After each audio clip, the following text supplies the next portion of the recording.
Pada zaman dahulu, ada seorang lelaki yang sedang mengembara dari barat menuju timur. Ketika berada di desa, sesaat dia melihat perempuan cantik dan rupawan. Seketika itu, ia langsung mendekati perempuan cantik dan rupawan itu. Halo, Nona cantik. Bolehkah aku mengetahui namamu? Kok bisa saja? Namaku Dayang Sumbi. Lalu, siapakah namamu? Namaku Sangkuriang. Lalu seiring mereka berbicara, mereka semakin dekat. Lalu Dayang Sumbing pun mengajak Sang Kuryang berkunjung ke rumahnya. Seiring berjalannya waktu, sebelum Sang Kuryang sampai ke rumahnya, Sang Kuryang membulatkan tekadnya untuk meminang sang pujaan hatinya. Wahai Dayang Sumbi, aku sudah membulatkan tekadku untuk menikah denganmu. Dayang Sumbi yang terkejut lalu menjawab dengan heran. Wahai Sang Kuryang, mengapa kamu ingin menikahiku? Bukankah ini terlalu terburu-buru? Dan bukankah kita baru saling mengenal beberapa saat yang lalu? Dayang Sumbi, aku sudah membulatkan tekadku dan aku percaya pada tekadku itu. Jika memang tekadmu sebesar itu, maka aku akan menerima lamaranmu.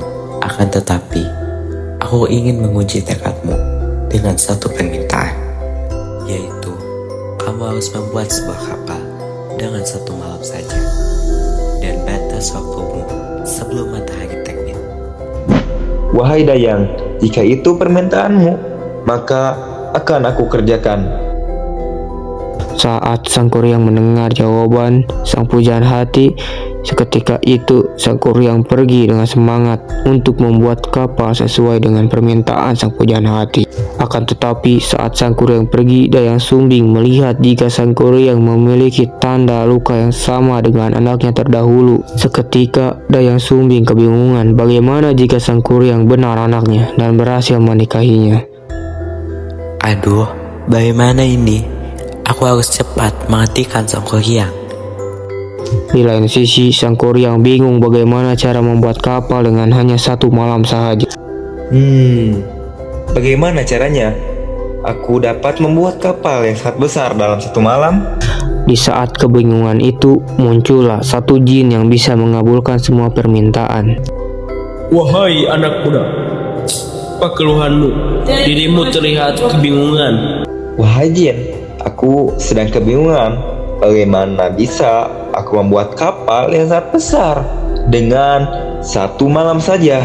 Wahai anak muda, itu hal yang kecil. Aku bisa mengabulkan permintaanmu itu. Benarkah? Kalau begitu, aku ingin kau mengabulkan permintaanku itu. Kecil, tapi ada konsekuensi yang akan kau dapatkan. Aku tidak peduli. Cepat, kabulkan. Jin tersebut mengabulkan permintaan Sang Kuryang, lalu memerintahkan para jin lainnya untuk membuat kapal. Hahaha. Akhirnya, aku bisa membuktikan tekadku. Aku harus melihatkannya pada Dayang Sumbi.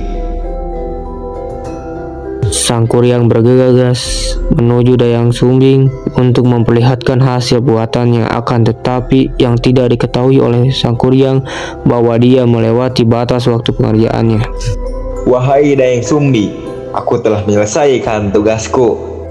Wahai Sang Kuryang, kau sudah terlambat. Lihat, matahari sudah terbit.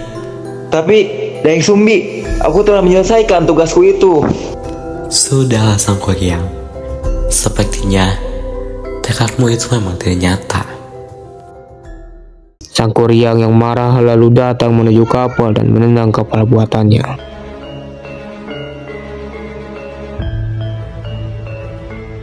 Ketika ia menendang perahu yang hampir selesai dibuatnya hingga terkelungkup, yang kemudian berubah menjadi Gunung Tangkuban Perahu.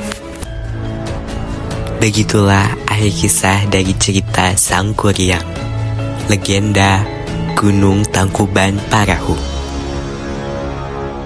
Dalam api fajar bayang-bayang berlari, bisikan menggemakan mitos telah dimulai. terbakar terang dengan lidah.